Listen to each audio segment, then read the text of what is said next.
Presiden Joko Widodo mengatakan Indonesia memiliki modal ekonomi dan politik yang kuat.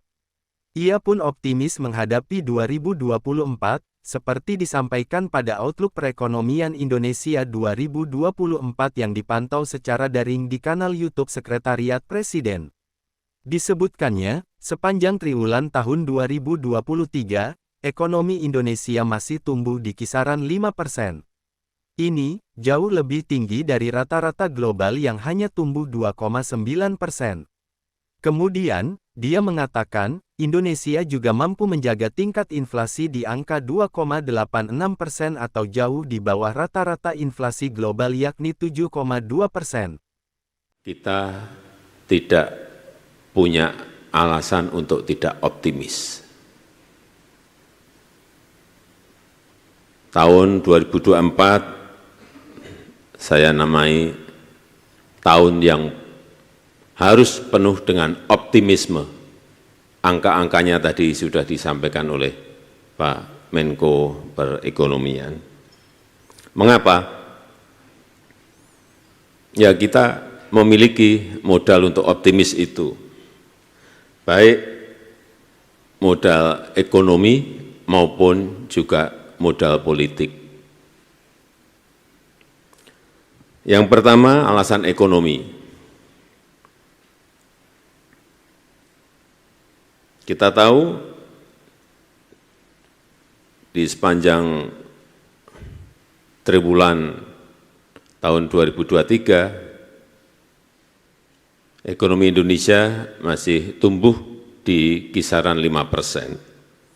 Jauh lebih tinggi dari rata-rata global yang hanya tumbuh 2,9%. Ini patut kita syukuri, alhamdulillah.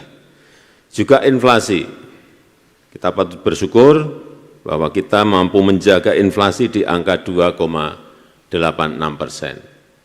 Yang negara-negara lain sangat kesulitan menjaga yang namanya inflasi ini.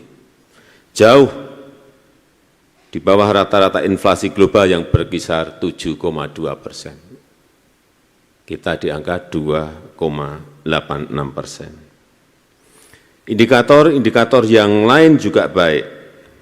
Penyerapan tenaga kerja naik sebanyak 4,55 juta orang dari Agustus 22 ke Agustus 2023. PMI manufaktur di November 2023 masih berada di level ekspansif, yaitu 51,7.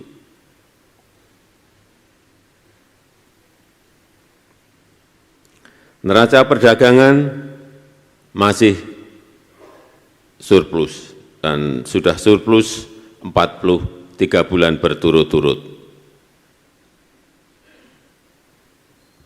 Indeks keyakinan konsumen pada November juga berada di angka 123,6.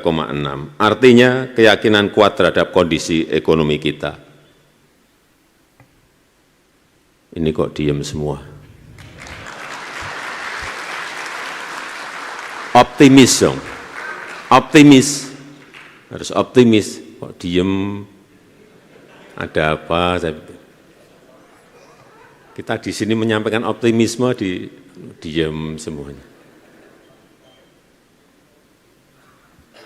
Oleh sebab itu sekali lagi tidak ada alasan untuk pesimis memasuki 2024. Dalam kesempatan itu, Presiden mengingatkan agar Indonesia tetap mewaspadai faktor eksternal, seperti ketidakpastian global yang terus berlanjut dan konflik di Timur Tengah yang bisa memicu kenaikan harga. Diah Dewi melaporkan.